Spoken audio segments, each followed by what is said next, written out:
last, Janet, you and I are able to follow up on a game that you and I promised to check out. Janet had me check out the demo for And Roger, a narrative-focused visual novel slash visual novel with the mechanics of WarioWare. I think is maybe like the best way to describe what was happening. I think you and I were both really high but cautious and interested in what was going on. And Roger, is about a young girl who wakes up and in her house she's confused and approaches a man on the couch who she believes to be her father.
But it is soon revealed that it is not her father. Not really sure who this person is.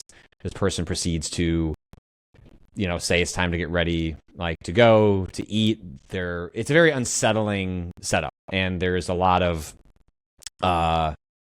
suggestion that, this child could be in danger in a number of ways. But it's not really clear why or what is going on. Is this a horror game? Is this a psychological thriller? Is this gonna flirt with ideas of assault? It's pretty much impossible not to play that 10-minute demo and start thinking about a lot of those ideas. So since then, the full game is out. It's on PC and it's on Switch, and you and I have played it. So we're gonna do this in two parts. Janet and I are gonna give some general impressions on and whether we think it's worth you checking out.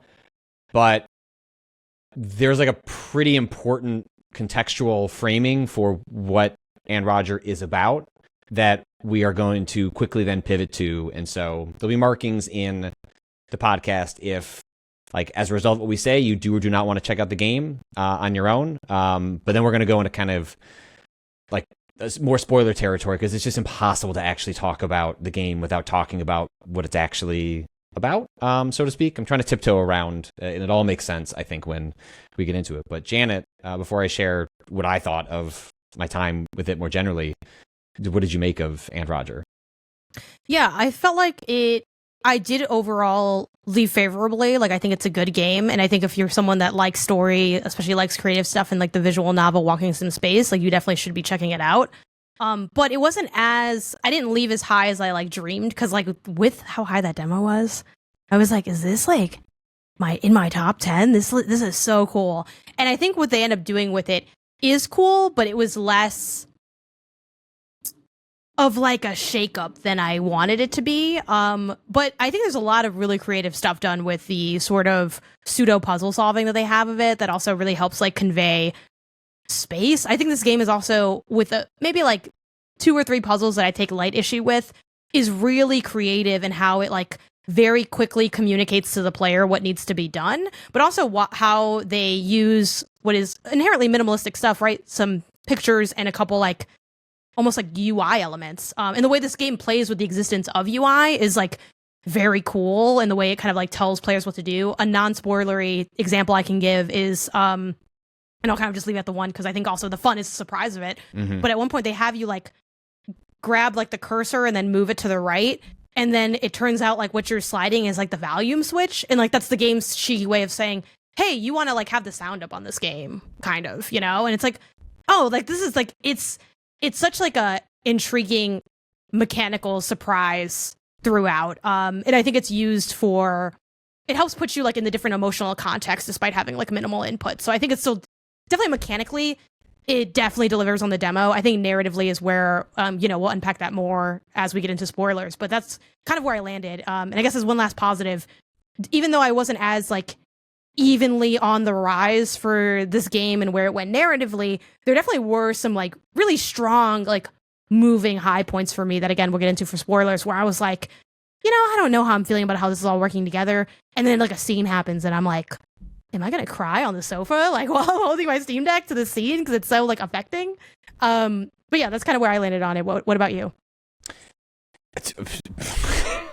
This game fucking broke me. I had to walk out of the room while I was trying to play it in front of my children, and I could not emotionally get through it, which I think will make more sense when we talk about sort of what's actually going on here. I highly recommend it.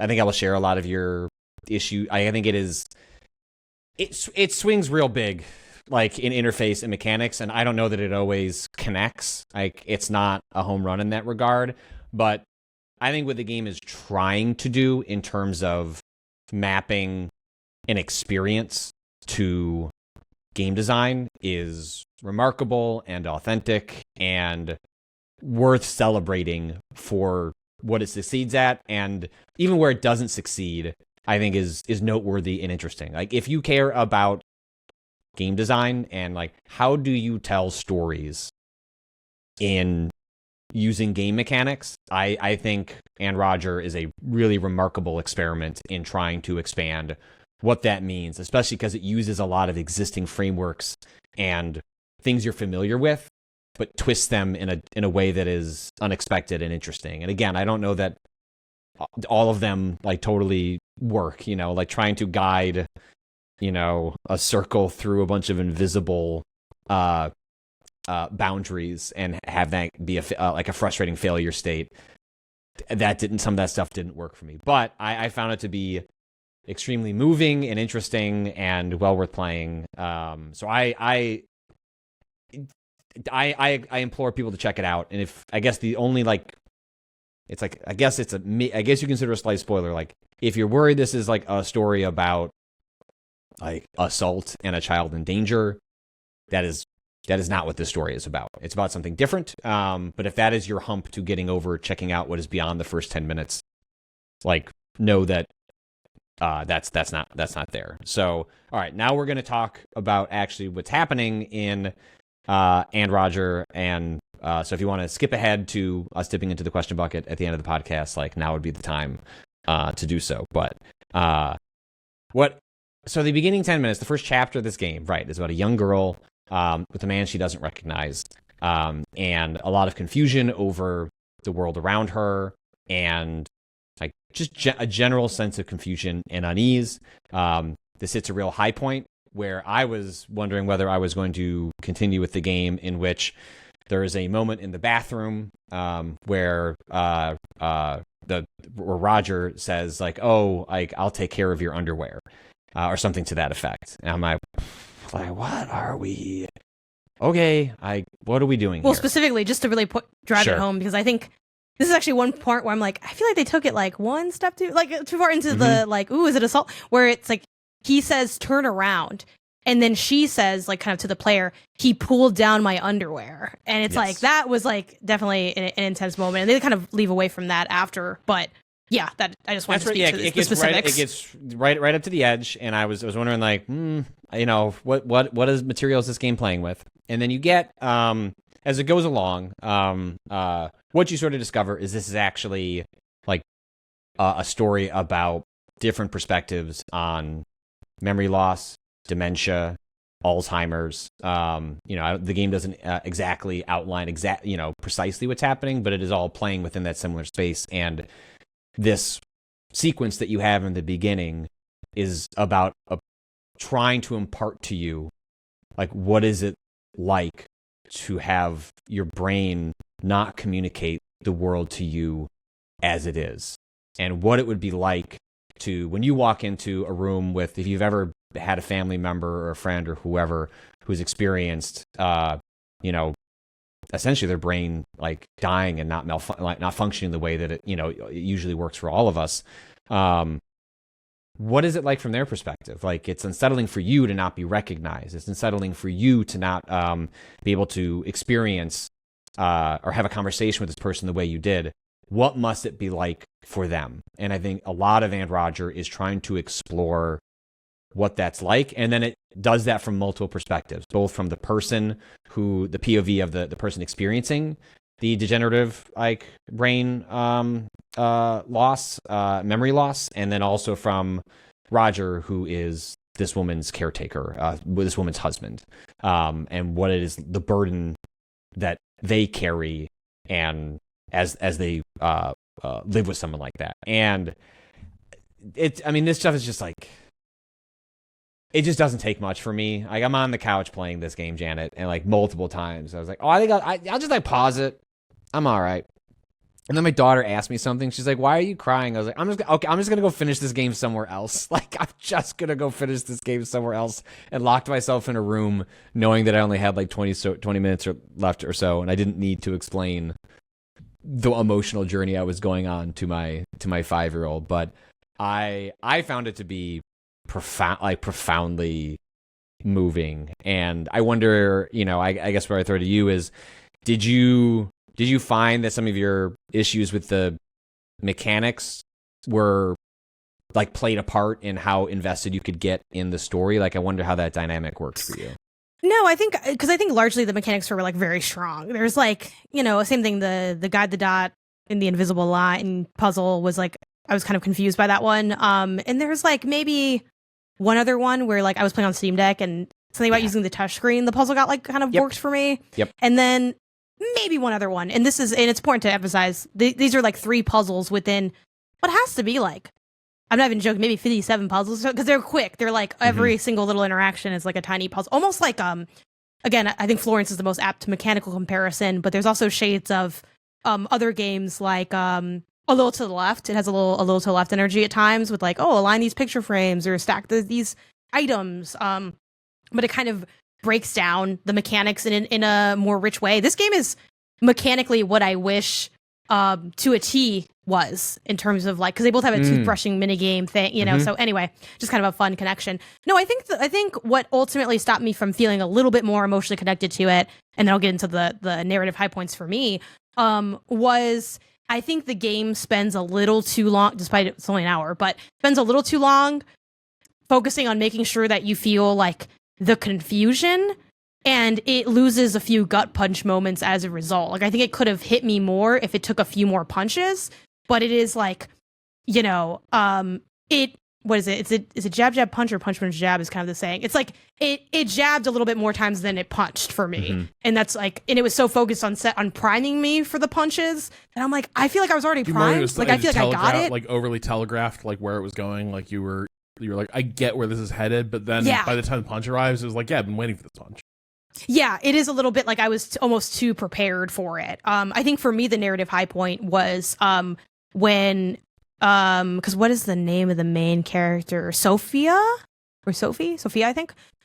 Roger's right, wife. yeah. I'll say, you can look it up if you are inclined.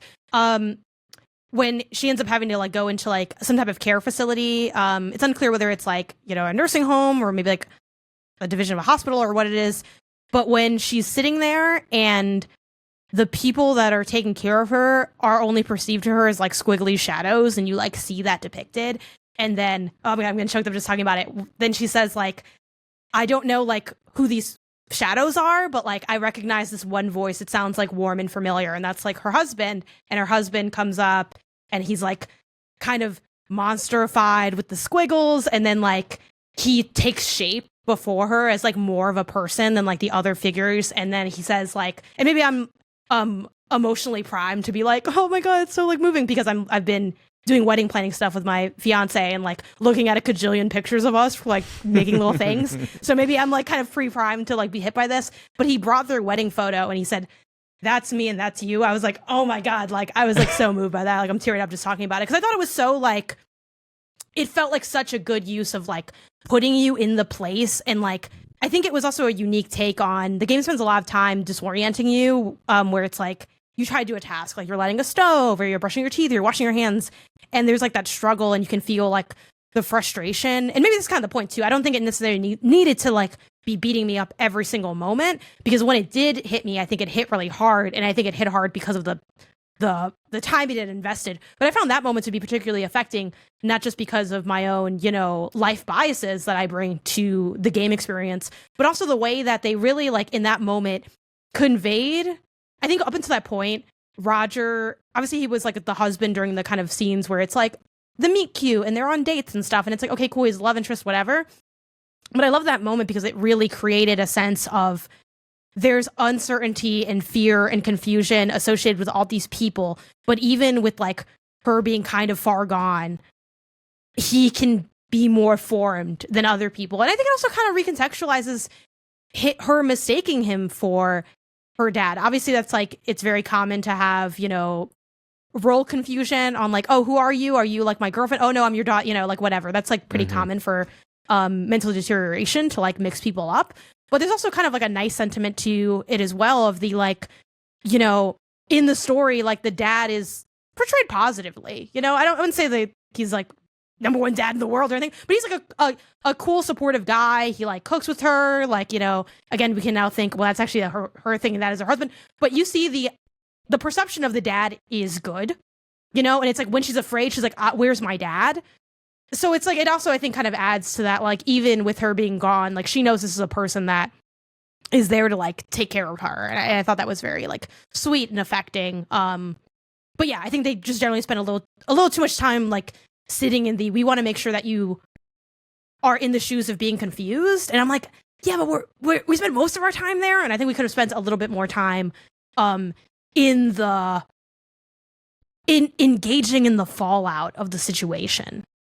Yeah, and I mean, you know, for context, this is an exceptionally short, you know, game. You know, this is an hour, you know, at most, depending on like whether you run into any issues with some of the little mini games. But most of the mini games are not meant to impede your process, your progress in the story. Like, which really made me feel extra dumb when I couldn't figure them out. I was like, oh my God. There's only one or two that feels like figure something out. Bad. The rest are more or less like it's using the elements of UI and game design mechanics as a way of just like adding an interactive element to the story. And I think like broadly effectively, like oftentimes when you're talking about games that are playing in trying to accomplish something similar, it's like, all right, are we a game just to be a game, or are we a game because this was the most effective means to convey this story? I will say, while I agree with you that even at an hour long, there are ways that it probably could have been a little more concise and effective. I do think this is one of those like really, much like Florence, like this is illustrates. I'm glad this story was told this way. Like, I've watched many stories about memory loss and the pressure that is under the caretakers of folks trying to live alongside those people, be the best, you know, partners or sibling or whatever the relationship is. A lot of stories, and like those are all very powerful. But what is advantageous about doing this in a video game? It's because of the relationship you have with a POV because you are playing the video game. And I think this goes to great lengths and successful lengths to take advantage of that connection you have as a player with this story and a specific POV. So it's, if you translated everything about this to something else, I'm sure it could still be like a moving, like, you know, short film or something like that. But I think it's best told as a video game. I think it feels like game first and finds a way to tell a really unique story in a game format that takes advantage of what's possible through layers of interactivity.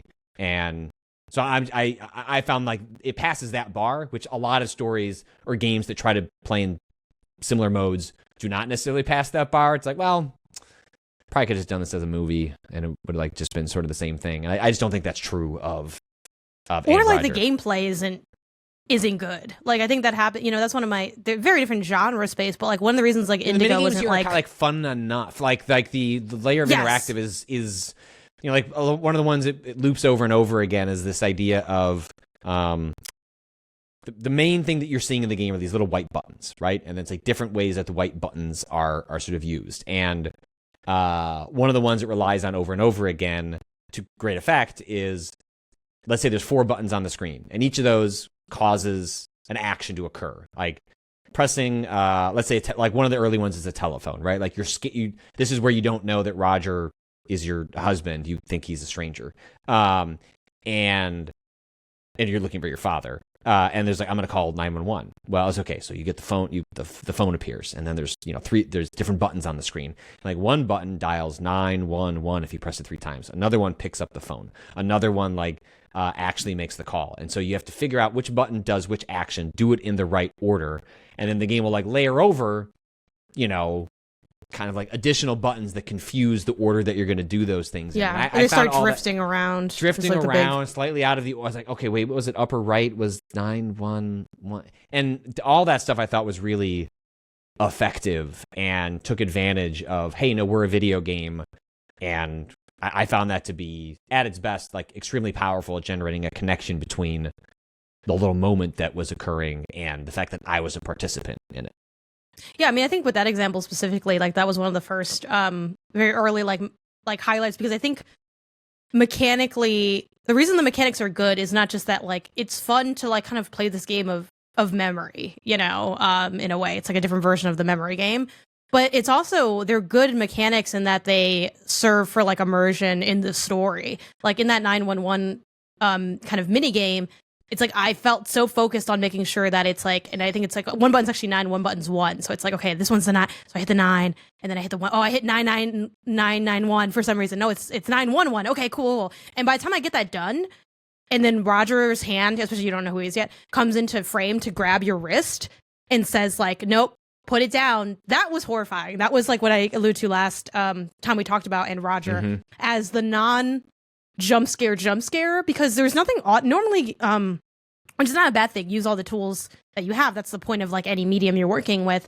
Normally, that would be paired with an audio cue to create that jump scare. It didn't need, it didn't need that, nor would it make sense in the context of the game that much.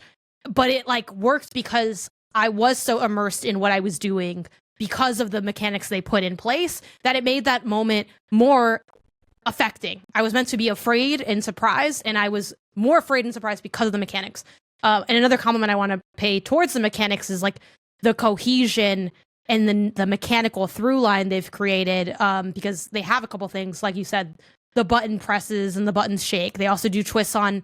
It reminds me of like when my brother talks about music, and especially like composing for like a song or whatever. He talks about getting the most out of an idea. And I think game design is very similar in the sense of, okay, they could have just done the button thing like once and then done a bunch of other things, but they're like, no, how many ways can we play with button order?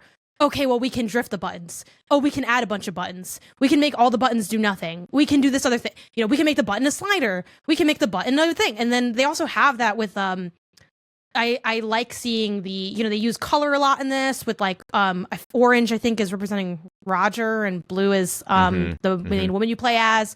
So there's elements of that, which you also saw a lot in Florence, of the like 2 different colors and they like come together. And that's like how they're like a couple and they're in like, agreement. But they also have stuff where you control one kind of button or dial, like you're moving. It's like those puzzles where you're moving, but when you move the left, the right moves. So you have to like move in such a way that can like align them. And they had that one for the on-screen action was like 2 hands coming together.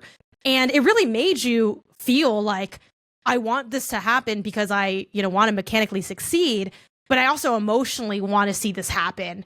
And they do great things with like how far across you drag on the screen, where like, especially playing on Steam Deck and having like the touchpad or just on screen, like pulling it. There are times where I'm like, I just can't really get it to latch the way I want to, or I'm 1 centimeter off. I got to re-pull it. And those things are really cool. I think they get a lot of juice out of the ideas they have. And they also make them make lore sense. Like you very earlier, like kind of maybe in like chapter 2 or something, told about like from her perspective, she's like, and she thinks Roger's her dad, but in a positive way. It's like, oh, me and my dad are cooking or whatever. She's like, Dad always writes everything down that I say because he's such a bad cook, but really it's him writing it down for her. But he can maybe kind of play it off like, wouldn't it be fun if we had really clear instructions and like labels everything in the house? Like it just seems like it'd be useful, but really it's for her. So as the player, when you have something like, here's where the spoon goes, here's where the soup bowl goes, it is mechanic, but it's also like lore relevant and is meaningful. And I think that's what makes a game like Anne Roger and games that are of this ilk stand out and special, because like they are, I think to the untrained eye, it's like, oh, they put like cute little mechanics. I guess they wanted something for me to do. But if we dig deeper, there's a lot of meaning and intentionality and successful execution in the thoughts behind every mechanic that you're seeing play out. Yeah. One of the things that was interesting that you don't see often, the game has like a really interesting religion is weaved throughout the story. Not in a way that is like, I'm not a particularly religious person. It's not preachy. It's not in your face. But one of the characters is deeply religious, and like that is a part of their journey in the story. And it's just not something you see very often in video game stories. Like lots of video game stories have you fighting God or things of that nature, but here it's just part of a character's personal narrative and how they cope, how they deal with both an unfathomable loss and a great burden that's on their shoulders. I think that's the other thing the game does exceptionally well is it really shows like the difficulty of being a caretaker and the mistakes one can make with a burden that is basically impossible to convey. I think it's a really special game. I really do highly recommend folks check it out. Even though we've talked a lot about, if you somehow kept listening, this isn't really like, yes, you can spoil the framing. You can't really spoil the story. You know what I mean? Like it's not really there's a narrative spoiler component that I think is interesting if you want to be surprised. But if you listen to all this and like, oh, well, I guess I heard them talk about it for 20 minutes. Guess I don't need to play it.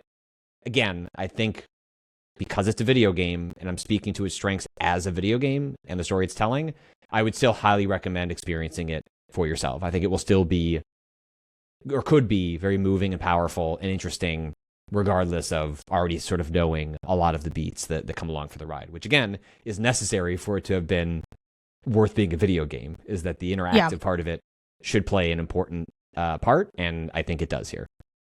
Yeah, I think I also want to touch on the Christian element, which that part was like spoiled for me. So I was kind of going in being like, how Christian is this game going to be? Just as someone who had recommended it, they weren't as into like that element of it, and they were kind of like, they like tagged me in something, and I was like, I haven't actually finished it yet, but like what anyway. But it's worth noting that Teary Hand Studios is the studio that made it, which is presumably like a very small team. The credits kind of only cite like 2 people super explicitly with some honorable mentions. So like the creator is very Christian. But from what I feel in the game and what I've like casually read from interviews, I haven't really seen anything that has made that a negative for me. Like I definitely think if there's something out there that is like, oh, there's some level of bigotry to this creator, like let me know. I didn't see anything like that. It just seems like a guy who's very Christian, and that's his whole studio is based on making games that have a Christian message within it. But by his own, like I was scanning like an interview that was from like this, again, I don't know there's stuff on the site, but it's like the site that covers like Christian gaming. And like in the interview he mentioned, like I really want to like have like God in all my games and Christianity in my games. But I also know people don't really like want to be preached to about Christianity. So it's like, how do I kind of find a way to, have my faith in here and not have it be, I don't know, over the top or heavy-handed or kind of take away from the I didn't feel that. The feeling. Like, so that didn't like, I mean, I didn't know anything about that regarding the game. Like I took it more on like at face value, and it felt, other than, I mean, you do get like a like a Bible passage. There's like a Bible quote at the end. At the end, it was like so many people have used Bible quotes. Yeah, like it feels very like it did. It felt like knowing that it's important to the creator. I now look at this game and go, "Yep, that scans." But there's nothing I found nothing off-putting about I agree. the religious through line in the game. But I just want to speak to that on the, I don't know, the off chance something interesting. ever comes up on that, or just for context of it, I also found interesting. And I find it to be also not really like a big deal to me either, because I don't know, there's many pieces of art that incorporate people's faith, and it's not unusual for like a character to, I don't know, like it didn't strike me as, and then they just added this Bible stuff. There's like a throwaway line, there's like 2 lines in the game about like, one is like, it's like implied that they're like maybe reading the Bible, like they're doing their readings or whatever, and then the other was like prayer and like what, I don't, it didn't, yeah, Cole mentions of prayer. It just, if someone was religious, it feels like things they would say yes, naturally, organically in the story. Yeah. It doesn't feel like they're reaching out. Yeah, this isn't this isn't exactly, which this again inherently, like having something have any religious element doesn't make it like inherently negative or like propaganda-y, because even like again Indica is another game that I would say is heavily about religion, and I think narratively certainly about faith. Yes. So yeah, like I don't see that as anything, but it's just kind of like a little fun fact from the team. And I think, well, if you see what, I haven't played their last game, maybe I'll go back and play that, because I think they're similarly styled, but like it just kind of, it informs like what the studio, an element of their narrative, but not necessarily like the end all be all. But yeah, I guess the last thing on the Christian note, especially as an American, there's a lot of like Christianity and Christian themes and like a lot of media. It's just kind of like a common text. Obviously for the creator, it is like much more than that. It's like their belief system, so I don't want to trivialize that, but like it is not uncommon to like have these kind of integrations, or even something like a Bible quote at the end. I don't feel any type of way about it. And it also speaks to, I think, like every now and then like religious stuff kind of hits, like, who among us hasn't been into a rock song that's just about God? It's like, you know what I mean? Like, so it's also, I feel like it's worth considering it through that lens as well. But yeah, definitely an interesting title, and one of the more standouts, I think, within the space. I was thinking about this game a lot in relation to Despelote, another kind of, different take on mechanic, story-driven title from this year. I do think the highs of this game were higher for me personally than Despelote, but I felt like Despelote was more of an even experience, so I probably like rank it higher. And I really love the ending of Despelote. While this ending also just felt a little like, I don't know, it felt a little convenient, but also I wasn't mad at it because I kind of want some relief. I'm like, I'll take the catharsis because I'm kind of tired. It's late and I'm a little sad, so I'll take just like whatever. Again, I wouldn't say it has a positive ending, but obviously it's not like she's cured or anything. I mean, that's very much the mention in the story. God does not reach down and give her no, that would have been like the vibes would have been maybe different there, but no, it's just kind of like there's even a line in there that's like, we can't stop you from like getting worse, but we can slow it down, which is also like a very real thing there. But yeah, definitely glad I played the whole thing, and yeah, it's definitely worth checking out. How does it handle the progression of the condition? Because like a lot of what you're talking about is like fairly early in the process. Yeah, that's not like, is this a good simulation of this? But like, yeah, one of the things about telling a story like this is like, well, the story has a bad, you know what I mean? You can only slow it down, but like the later stages are bad. A lot of what you're talking about, like a lot of coping mechanisms, if you're lucky, they'll hold together for months or maybe even years. But like sometimes it's like, oh wow, even that period of like significant cognitive impairment, we just whipped through that, and we're now in a worse thing where some of these things are just not. These relationships, these coping strategies are just like sort of out of the picture. Yeah, I actually like that you brought that up, because that kind of gets at a slight beef with the game that I couldn't quite fully word, but now that you mention it, I'm like, yeah, that's also kind of what I mentioned. Besides the fact that I feel like there's not as much dealing with the fault, like if figuring out what this thing is the rising action, there's not as much space in the climax of the narrative. I think part of that is it focuses so much on just making sure that you feel the experience of having that deterioration, and it spends so much time there that I don't think it plays in the grays enough. Like, I wish I could. I feel like I don't experience myself deteriorating in the game, which also might just be intentional, and also, again, it's not that long. I don't feel like the deterioration is happening. I feel like I'm being put in confusing elements, and in hindsight, I can now contextualize and understand what I played before. And that's kind of what I felt like the structure was. But yeah, Patrick, curious what you have to say in regards to that. I mean, yeah, I think the game itself sort of like deals with like early stage and late stage, right? Like, and really like the arc of the hour is when can the caretaker no longer do enough to sort of maintain safety in the home, and what is best for the caretaker, and I think that's sort of, it feels like you jump in once the medicine and whatever tricks you're using are no longer allowing like a strong tether to reality, and it's causing deep quality of life issues for the person afflicted and the caretaker, the husband, at the center of the story. So that's, you're kind of bookended with like, what is it, what are the benefits and consequences of doing the best to manage at home, and then asking others to step in an outside place. So it's not as though we're dealing with like the first days of like a person sort of slipping and realizing what that is. Like you start sort of in the thick of it, and it only becomes more consequential from there.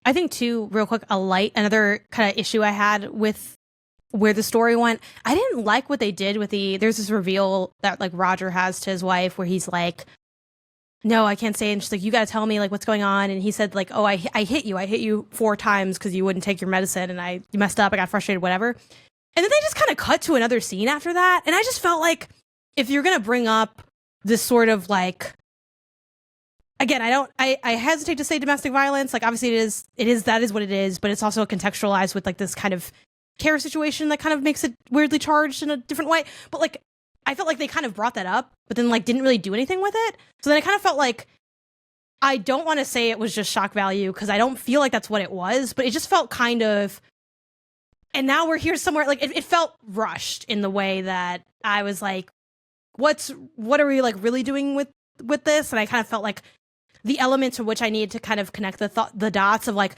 is that why he like maybe sent her away or had her go into care? That he felt like he couldn't handle the like maybe more physical element of needing to, like, it just kind of felt like it hit me kind of funny. I don't know if you had like a thought on that part, Patrick, but that's just one other thing I want to point out. I mean, I think it's I think it's a difficult balancing act the game is doing with its runtime, right? And so I thought it was really noteworthy that they I guess went there, right? Like I assume, I don't have personal experience, but I assume physical abuse or like pronounced frustration that is taken out on the person afflicted is part of the push and pull that happens when like in a situation like that. So I thought it was noteworthy that the game went there and like engages with like that level of sophistication, but it was like nuance and like sort of the relationship between these characters. But I'm with you that it is one of those moments where, wow, we sure spent a lot of time like in the bakery doing a lot. Like there's a sort of a middle section that's a lot of time about like the good times between these two. And if we're gonna go there, it feels like it could have used a little, at the very least, some follow up on where this character sat with, it's like, it's in the context of like their profound shame, like is like, it is not as though like it was one born out of deep frustration and shame over their own behavior and circumstances. But I'm with you that I don't think it's shock value. I think it's more just expediency in the story. Yeah. Doesn't leave enough room for them to follow up on it when it was probably worth it. Yeah, it's like it is just one of those. Yeah, until you've gone through it, it's like the way these things progress is kind of shocking, and like the toll it takes. Like, we've ended up reading a fair number of. It's hard to find good facilities for an elderly relative, and a lot of them have like come to the attention of regulators, and there's like write-ups of incidents, and there are like. Even in decentish places, like incidents of violence are common because it is like a lot of the caregivers in those places are subject to violence as people sort of lash out, and and there's moments where like you see an incident where a patient got roughly handled by a member of the nursing staff, and reading the incident, it is just like someone boiled over and could not did not have the saint-like patience, and that doesn't excuse cruelty, and cruelty crops up in these situations. But again,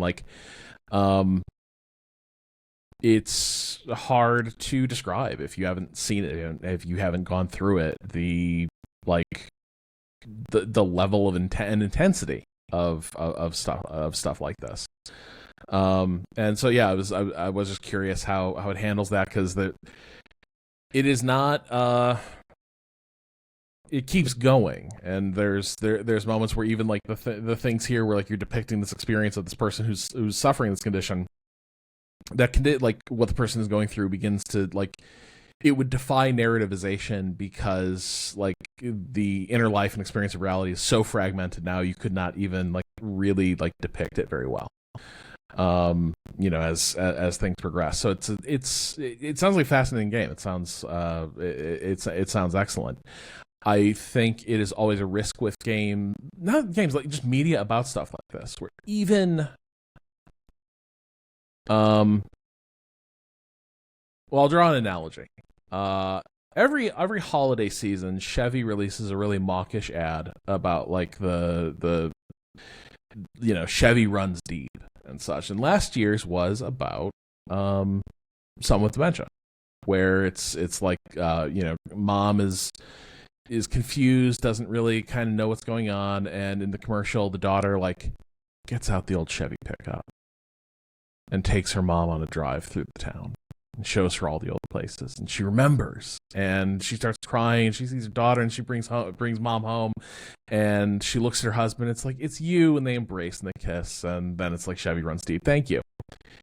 And there's a lot of media that does, like, obviously it's a cynical kind of shitty ad, but there's a lot of media that embraces that sort of like Hallmark cardification of the experience of like progressive degenerative disease and illness. And even when you're trying to be sensitive to it, it can be hard to resist that, because sometimes the stories themselves, like to even tell a story, you're still kind of in some way like romanticizing or sanitizing it, because the thing that's left out, or the thing that you really can't get into, is there's a point where this person's no longer really a character in the story, and you're having different conversations, and there is going to be we'll just like provide the right stimulus, and they sort of come back to themselves, or you can sort of provide that reassurance. There's moments where just things are going to move beyond that regardless, and that's much harder to tell a story about. And so when you a lot of times the stories that end up told are like, yes, here's how a relationship evolves or changes under the strains of this kind of progressive disease, and like the advance of dementia and the confusion. But those stories sort of require the disease itself to be at a stage where you can still have like these dynamics. And people are like, oh, I understand more about the disease, I understand how this goes. And it's like, no. Regrettably, that is all early to medium early in the progress of these things. And the next state, you're like, that's very sad and that's very upsetting. And it's like, yes. And the stages after that are worse and harder. And I'm not saying like art about these things even intentionally does a disservice to it, but it is just, it's hard to depict these things in their fullness. It's a bit of it's hard to make an anti-war movie thing, because you're still in the structure of it. You're still giving a version of it that creates sort of a satisfying story. And the advance of these things is that it won't even have a narrative arc, right? It is just a thing that happens and that everyone is now going through. But there's no moral, there's no changing of relationships. It is just a slow progress, and that's hard to depict in a satisfying way. Well, I was cheering. That was good. Let's see if there's anything fun in the email before we. For me, this is fun. Like that's what's kind of. Yeah, no, I know. People were like, "Man, I cried at this." I said, "Pass it over here." They said, "I can't even handle it." Yeah.